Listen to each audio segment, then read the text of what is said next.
കൊല്ലത്ത് തെരഞ്ഞെടുപ്പ് ചിത്രം തെളിയുന്നു.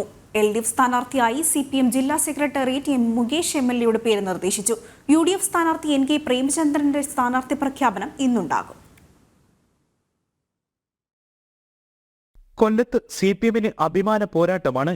അതുകൊണ്ട് തന്നെ പരീക്ഷണങ്ങൾക്ക് മുതിരാൻ പാർട്ടിയില്ല.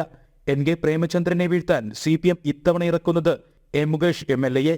ജില്ലാ സെക്രട്ടേറിയറ്റ് യോഗത്തിൽ മുകേഷിന്റെ പേര് ഐക്യകണ്ഠേനയാണ് ഉയർന്നത്. ഒറ്റപ്പേരിലേക്കെത്തിയ ജില്ലാ സെക്രട്ടേറിയറ്റ് തീരുമാനം സംസ്ഥാന കമ്മിറ്റിക്ക് വിട്ടു.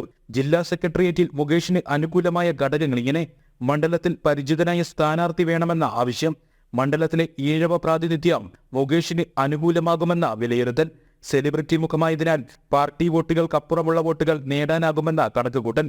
ഒപ്പം പാർലമെന്റ് മണ്ഡലത്തിൽ ഉൾപ്പെടുന്ന 7 നിയമസഭാ മണ്ഡലങ്ങളിലും 96,000 വോട്ടിന്റെ ഭൂരിപക്ഷം നേടാനായി എന്നതും മുകേഷിന്റെ സാധ്യത വർദ്ധിപ്പിച്ചു. ഇനി സംസ്ഥാന കമ്മിറ്റിയുടെയും സെക്രട്ടേറിയറ്റിന്റെയും അംഗീകാരം ലഭിക്കണം. CS Sujatha, Ayisha Potti, M Swaraj, PK Gopan, Arun Babu, ചിന്താ ജെറോം എന്നിവരുടെ ഒരു സാധ്യതാ പട്ടികയായിരുന്നു കൊല്ലത്തുണ്ടായിരുന്നത്.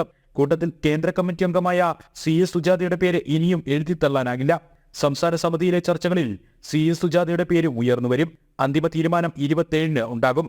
അതേസമയം UDF സ്ഥാനാർത്ഥി NK പ്രേമചന്ദ്രന്റെ ഔദ്യോഗിക സ്ഥാനാർത്ഥി പ്രഖ്യാപനം ഇന്നുണ്ടാകും. ഔദ്യോഗിക പ്രഖ്യാപനത്തിനും 2 ആഴ്ച മുന്നേ തന്നെ UDF പ്രവർത്തകർ പ്രേമചന്ദ്രനായി ചുവരെഴുത്തുകൾക്ക് തുടക്കമിട്ട് പ്രചരണങ്ങൾക്ക് ഒരുപടി മുന്നെയാണ്. ജനം, കൊല്ലം.